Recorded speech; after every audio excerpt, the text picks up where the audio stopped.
જય સ્વામિનારાયણ વાલા હરિભક્તો, આજે આપણે પહોંચી ગયા છીએ સ્વામિનારાયણ મંદિર સુરત। જો અમારી ચેનલમાં નવા હોય તો અમારી ચેનલને સબસ્ક્રાઈબ કરી દો અને વિડીયો એન્ડ સુધી જોવાનું ચૂકતા નહીં। આ વિડીયોમાં અમે તમને ઘણી જગ્યા બતાવશું જે તમને ખૂબ મજા આવશે, એટલે વિડીયો એન્ડ સુધી જોવાનું ચૂકતા નહીં। મંદિર ઘણી ઊંચાઈ પર બાંધવામાં આવ્યું છે, એટલે આપણે પગથિયા ચડી અને મંદિરની અંદર પ્રવેશ કર્યો।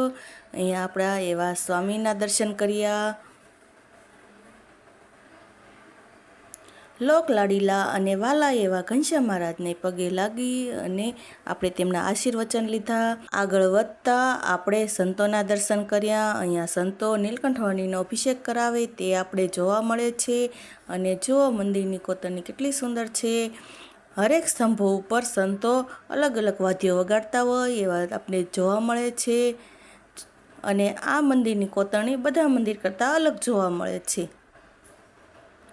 જો અમારી ચેનલમાં નવા હોય તો આ ચેનલને સબસ્ક્રાઈબ કરી દો અને કોમેન્ટમાં જય સ્વામિનારાયણ લખવાનું ભૂલતા નહીં। વિડીયો એન્ડ સુધી જોજો। આ રહ્યો મંદિરનો વચ્ચેનો ઘુમ્મટનો ભાગ। મંદિરના ઘુમ્મટના ભાગમાં મોટી મોટી કેરીઓમાં જેની કોતરણી કેટલી સુંદર લાગે છે। મંદિર પીળા પથ્થરોથી બનાવવામાં આવ્યું છે અને જો વચ્ચે ઝુમર પણ સુંદર લાગે છે। આ મંદિરમાં બહુ બધા સ્તંભો છે અને અહીંયાની વ્યવસ્થા પણ સુંદર છે। અને મંદિર મોટું હોવાથી એકદમ ખુલ્લી જગ્યા છે, એટલે જો આપને એકદમ શાંતિનો અનુભવ થશે। આ મંદિરનું નકશીકામ તો આંખને સ્પર્શી જાય એટલું સુંદર છે, એટલે આ મંદિરની મુલાકાત એકવાર જરૂરથી લેજો। મંદિરના બહારના ભાગમાં શ્રદ્ધાળુઓને બેસવા માટેની પણ વ્યવસ્થા છે। શ્રદ્ધાળુ ત્યાં બેસી અને મંદિરની શાંતિનો અનુભવ લઈ શકે છે। અહીં બેનો માળા ફેરતી હોય તેવું તમને જોવા મળશે। અહીંયા નીચેના ભાગમાં આરસ છે અને જો કારીગરોએ અલગ અલગ કલરના આરસના ટુકડાઓથી રંગોળી કેટલી સુંદર બનાવવામાં આવી છે। આ ઘણા મંદિરોમાં જોવા મળ્યું છે। આ રહ્યો સભાગૃહ। અહીંયા ઉપર ભાઈઓ અને નીચે બહેનો માટેની સભાગૃહ છે, તે પણ એક મહેલ જેવો લાગે છે।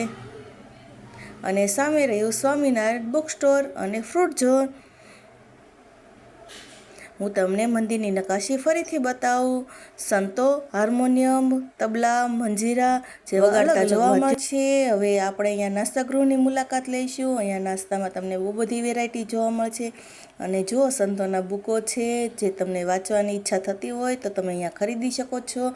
અને તમે તમારી દરવાજા ઉપર કે ગાડીમાં સ્ટીકરો ચોંટાડવા હોય તો પણ તમને અહીંયા ઉપલબ્ધ છે। અને કંઠી, તિલક જેવી અલગ અલગ ઘણી સામગ્રી જોવા મળે છે। અને જો અહીંયા નાસ્તામાં તમને વેફર, મગદાળ, ચણા દાળ અને ગાંઠિયા, પાસ્તા, નૂડલ્સ, સોસ એ બધું મંદિરમાં સેવાર્થીઓ જાતે બનાવે છે, એટલે તો અહીંયા ચોખ્ખું હોય તેવું તમે ખાતરી કરી અને લઈ શકો છો। અને જુઓ બહુ બધી વેરાયટી જોવા મળશે તમને।